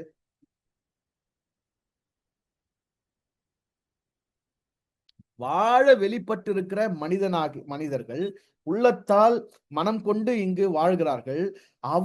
அவர்களுடைய ஆதி நிலை என்பது பிறப்பு இல்லாத, இறப்பு இல்லாத, தோற்றமும் முடிவும், துவக்கமும் முடிவும் இல்லாத இறையே மூலமான ஆன்மாதான் அவர்கள். அந்த அந்த தூய ஆன்மா, அந்த பரிசுத்த ஆன்மா அவர்களுக்குள் தான் இருக்கின்றது. அந்த நிலையை அவர்கள் உணர்ந்து கொள்வது, அந்த நிலைக்கு அவர்கள் திரும்புவது, அந்த நிலையை அனுபவிப்பது. இங்க எதையும் கத்துக்கலாம், எதையும் பெற்றுக்கலாம், இதை பார்க்கலாம், அதை பார்க்கலாம், அப்பாவாகலாம், அம்மாவாகலாம், பிள்ளைங்களை பெற்றெடுக்கலாம், கடமைகள் செய்யலாம், உலகத்தை ரசிக்கலாம், அனுபவிக்கலாம். இது எல்லாத்தையும் கடந்து உண்மையிலேயே நான் யார் என்னும் தேடுதலில் அவன் தன்னை நோக்கி, தன்னிடம் திரும்பி, தன்னை தேடி, தன்னை அவன் கண்டடையும் போது அவன் உண்மையிலேயே பெறுவது தன்னுடைய பரிசுத்த ஆன்மாவின் நிலை. அங்க விழிப்புணர்வை தவிர வேற எதுவும் இல்ல. அது வெறும் சாட்சி பாவம். அங்க அங்க அமைதி நிலை கொண்டிருக்கிறது. அதுதான் ஆண்டவனில் லைத்திருக்கும் அகம். அப்படி ஒரு தூய ஆன்ம நிலையை தான் அங்க குறிப்பிடுகிறார். உள்ளம் அறிந்து, உணர்ந்து, தேடி, கண்டடைந்து, கேட்டு, பெற்றுக்கொண்டு, தட்டி, திறந்து கொண்டு, அனுபவித்து ஆனந்தப்பட வேண்டிய அந்த தூய ஆன்ம நிலைதான் உள்ளத்திற்கான முழு நன்மை. அந்த நன்மையை கொடுக்கிற ஒரே பரமபிதான் நான். அது பெத்தவங்களுக்கு தெரியாது. பெத்தவங்க குடுக்க முடியாது. பெற்றவங்க கிட்ட வந்து ரொட்டிய கேட்கலாம், மீன கேட்கலாம், முட்டைய கேட்கலாம். வேற இந்த துணி கூட, அந்த துணி கூட கேட்கலாம். வாழ்க்கை துணைய கூட கேட்கலாம். இந்த பொண்ண கட்டி வை, அந்த பையன கட்டி வைன்னு கூட கேட்கலாம். ஆனால் உள்ளத்தை நிறைவடை செய்து 6வது அறிவு நிலையிலிருந்து 7ஆம் அறிவுக்கு, தெய்வ நிலையாகி 8ஆம் நிலைக்கு மனித உள்ளத்தை உயர்த்தி கொண்டு போகக்கூடிய அந்த தூய ஆன்ம, பரிசுத்த ஆன்மா, அந்த பரிசுத்த ஆவி நிலை, அந்த நிலைக்கு வழிநடத்தக்கூடியது இறைத்துவம் மட்டும்தான். பரமபிதா மட்டும்தான். அதான் சொல்றாரு, பொல்லாதவர்களாகி நீங்கள் குறைவுபட்ட உங்கள் பெற்றோர்த்துவத்தில் இருந்து உங்கள் பிள்ளைகளுக்கு நல்ல ஈவுகளை, உடம்புக்கான நல்ல ஈவுகளை கொடுக்க அறிந்திருக்கிறீர்களே. பரமபிதாவாகிய நான் என்னிடத்தில் கேட்பவர்களுக்கு, வேண்டிக் கொள்கிறவர்களுக்கு, நாடுபவர்களுக்கு, தேடுபவர்களுக்கு, பரிசுத்த ஆன்மா என்னும், பரிசுத்த ஆவி என்னும் அவர்களுடைய உண்மை நிலையை, அவர்கள் உண்மையிலேயே யாரோ அந்த தூய நிலையை அந்த உள்ளத்திற்கு நான் கொடுத்து, அந்த நன்மையினால் அவர்களை திருப்தியாக்கி, அவர்கள் வாழ்வை நிறைவாக்க வல்லவன் என்பதை நீங்கள் அறிய மாட்டீர்களான்னு கேட்கிறார்.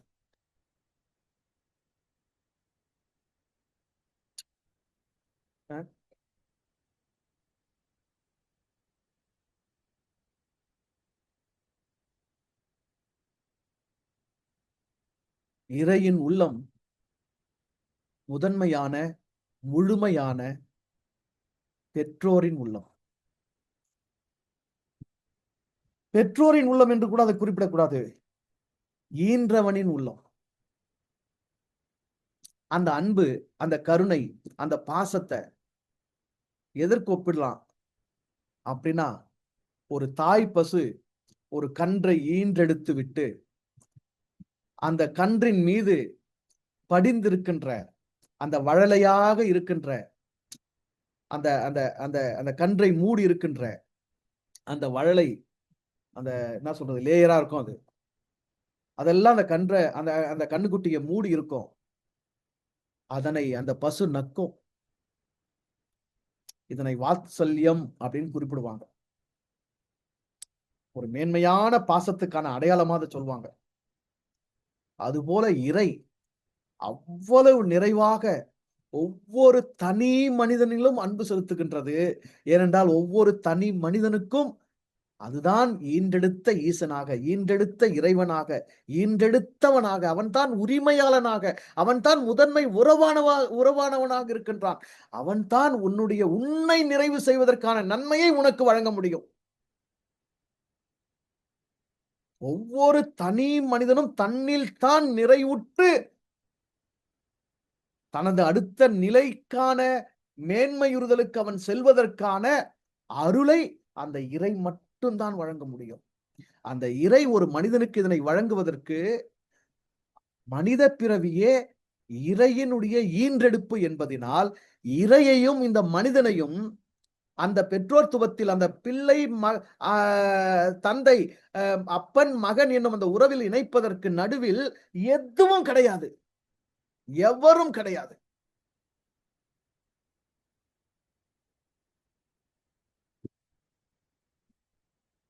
என்னுள் எவ்வளவு பாசம், எவ்வளவு கருணை, எவ்வளவு இரக்கம் என் பிள்ளையின் மேல. அவனுடைய வளர்ச்சியில எனக்கு எவ்வளவு அக்கறை, வளர்ச்சியில எவ்வளவு சந்தோஷம், எவ்வளவு ஆனந்த களிப்பு. அவங்க கேட்கறத எப்படியாவது கொடுத்துடணும். நம்மளை தவிர வேற யார்கிட்ட கேட்பாங்க, வேற யார் இதை செய்வாங்க, எங்க போய் என் பிள்ளை நிற்கும், யாருக்கிட்ட போய் நிற்பாங்க, யார் இதை பத்தி அக்கறைப்படுவாங்க, ஐயோ அப்படின்ற துடிப்பு எவ்வளவு இருக்குது. டூப்ளிகேட், நகலு, ஜெராக்ஸ், தற்காலிக, டெம்பரவரி. உனக்கு எனக்கு இவ்வளவு இருக்குன்னா ஒரிஜினலுக்கு எவ்வளவு இருக்கும்? அதுவும் ஒரு பிறவியில 1-2 பெத்துட்டே இவ்வளோ துடிப்பு இருக்குன்னா, 1000 ஆண்டுகளாக, பல்லாயிரம் ஆண்டுகளாக பல கோடான கோடி மனிதர்களை, உயிரினங்களை ஈன்றெடுத்து கொண்டிருக்கின்ற அந்த ஈசனுக்கு எவ்வளவு இருக்கும்? நாம துளி தானே, நுண்துகள் தானே. அந்த நுண்துகள்லயே இவ்வளவு இருக்குன்னா, அந்த பெரும் கடலில், அந்த பேரண்டத்தின் பேருடலில் எவ்வளவு கருணை, எவ்வளவு பாசம், எவ்வளவு அன்பு இருக்கும்? எண்ணி பார்க்க முடியுமா? இல்ல உள்வாங்கதான் முடியுமா? கிரகிக்கத்தான் முடியுமா? ஜீரணம் தான் ஆகுமா? உணர்ந்து கொள்ள முயற்சி செய்வோம். இறை என்னும் அந்த ஆதி பெற்றோர், உண்மை பெற்றோர், இந்த ஈசன், இறைவன் நன்மையை கொடுக்க விரும்பி இருக்கிறான். அதனால்தான் நானிலத்தில் உன்னையும் என்னையும் வெளிப்படுத்தி இருக்கின்றான். நீங்கள் முழுமையடைய வேண்டும், நான் முழுமையடைய வேண்டும், நீங்கள் ஞானம் அடைய வேண்டும், நான் ஞானம் அடைய வேண்டும், நீங்கள் யோக நிலையில் வாழ வேண்டும், நானும் யோக நிலையில் வாழ வேண்டும், இறை உணர வேண்டும், இன்பத்தில் திளைக்க வேண்டும். இது எல்லா உரிமையும் நமக்கு இருக்கு. இதை நம்முடைய தந்தை நமக்கு கொடுக்க ஆயத்தமா இருக்கிறார். இது எதுக்கு யார்கிட்ட போய் பிச்சை எடுக்கணும்? இதுக்கு எதுக்கு மன்றாடணும்? இதுக்கு எதுக்கு போய் அங்க இங்க முட்டி கிடக்கணும்? யூதர்களை மாதிரி சோத்துல முட்டிக்கணுமா? இல்ல இவங்க மாதிரி அங்க ஆசிரமம் இங்க ஆசிரமத்துக்கு போய் பல ஆண்டுகள் தவ இருந்து மொட்டை அடைச்சி ருத்ராட்சை போட்டு பூணூல் போட்டு வெள்ளை உடை காவி உடை ஏதாவது போட்டு இந்த சத்குரு அந்த சாமியார் இவங்கெல்லாம் மண்டிக்கிட்டு வாழ்க்கை இழந்து தொலைச்சி தடவின்னு இருக்கணுமா? தேவை கிடையாது. நீ எங்க இருக்கிறியோ அங்கேயே, நீ எதுவா இருக்கிறியோ அதுவாவே உன் இறை உன்னுள் நீயாகவே இருக்கின்றது. ஆக அங்கேயே கேள், அங்கேயே தேடு, அங்கேயே தட்டு, உன்னுள்ளேயே தட்டு, உன் உடலிலேயே உன்னுக்குள்ளேயே அனைத்தையும் நிகழ்த்து. அதிலிருந்தே அவன் வெளிப்படுகிறான், அதிலிருந்தே அவன் அருள்கிறான், அதிலிருந்தே அந்த நன்மை விளைகிறது. இன்னொரு விதத்துல பெற்றோர் என்பவர்கள் ஏன் பொல்லாதவர்கள், ஏன் குறைவுபட்டவர்கள் அப்படின்னா, பெற்றோர் என்பவர்கள் எப்பவுமே பிள்ளைக்கு வெளியே இருக்கிறவங்க. ஆனால் படைத்தவன், ஈன்றவன் எப்பொழுதும் பிள்ளைக்கு உள்ளவே இருக்கிறவன். பிள்ளைக்கு உள்ள மட்டும் இருக்கிறவன் கிடையாது. பிள்ளையை எப்போதும் தனக்குள்ளாகவே வைத்திருக்கிறவன். இந்த இணைப்பு கடவுளுக்கும் எனக்கும் தவிர, இந்த உலகத்துல வேற எந்த உறவுக்குமே கிடையாது. என்னுடைய பெற்றோர் என்ன தூக்கி அவங்களுக்குள்ள வைக்க முடியாது. நான் என்னுடைய பெற்றோரை தூக்கி எனக்குள்ள வச்சுக்க முடியாது. என்ன இருந்தாலும் எனக்கு வெளியே தான், எனக்கு புறம்பே தான். அதுதான் அந்த குறைவுபட்ட தன்மை. அதுதான் அவ்வளவுதான் அனுமதிக்கப்பட்டிருக்கு. ஜஸ்ட் அந்த மாயை, அந்த மாயா அவ்வளவுதான் பர்மிட்டட். அதுக்கு மேல கிடையாது. அதத்தான் அங்க பொல்லாத நிலைன்னு குறிப்பிடுறாரு. குறைவான நிலை, நன்மையின் முழுமையிலிருந்து ஒடுக்கப்பட்ட தீய நிலை, அனுமதிக்கப்பட்டது அது. அதுக்கு மேல உங்களுக்கு எதுவும் கிடையாது. ஆனால் அனைத்துமானவன் நான். அனைத்திலும் விளங்கிக் கொண்டிருப்பவன் நான். அனைவரிலும் இருப்பவன் நான். அனைவரையும் என்னுள் வைத்திருப்பவன் நான். நான் பரமபிதா. உங்கள் பரமபிதா. உங்கள் பிள்ளைகளுக்கும் பரமபிதா. அனைத்து மனிதருக்கும் பரமபிதா. பரமம்னா என்னங்க? பரமம் என்ன? பரந்து விரிந்த எல்லையற்று மட்டற்று வரையறைகள் இல்லாமல் கிடக்கிற இந்த வெளிதான் பரம். அந்த பரமம் என்னும் அந்த பிரம்மத்துக்குள் தான் நீங்களும் இருக்கிறோம், நானும் இருக்கிறோம். அந்த பரமம் என்னும் அந்த பிரம்மம் தான் உங்களுக்கு உள்ள இருக்கு, எனக்கு உள்ள இருக்குது. அவன் தான் நம்முடைய பரமபிதா. என்ன நன்மை வேணும்? எவ்வளவு ஞானம் வேணும்? எவ்வளவு உண்மைகளை உணரணும்? என்ன கேள்விகள்லாம் இருக்குது? எதை கண்டடைய விரும்புறீங்க? கேளுங்க, தேடுங்க. உங்கள விட உங்க மேல அக்கறை அதிகம். உங்க முக்தி என்பது, உங்க ஈடேற்றம் என்பது உங்களுடையதல்ல. அதுவே அவன் அருளியதுதான். நீ என்பது, நான் என்பது நீயும் நானும் இல்ல. இதுவே அவன் தான். அவனுடைய வெளிப்பாடு, அவனுடைய அவதாரம் தான்.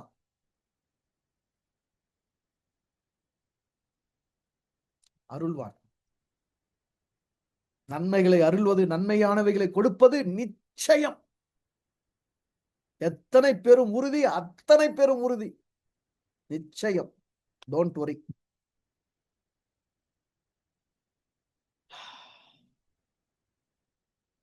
மட்டுப்படுத்த வேணாம். அசிங்கப்பட வேணாம். யார்கிட்டயும் தலை குனிஞ்சு, கை கட்டி, மண்டியிட்டு, மானம் இழந்து நிக்க வேணாம். சரியா? அந்த பரமபிதாவின் அருளையும், அவனுடைய பாசத்தையும், கருணையும், அன்பையும் உணர்ந்து கொள்ள முயற்சி பண்ணுங்க. இறை நம்ம எல்லாருக்கும் நல்லருள் புரியட்டும். உண்மைகளை உணர்ந்து கொள்ள உள்ளம் ஓய்வு பெறட்டும். புரிஞ்சுக்கோங்க. நல்லா இருங்க, சந்தோஷமா இருங்க. வாழ்த்துக்கள். தொடர்ந்து நாம் அடுத்த வாரம் சந்திக்கலாம்.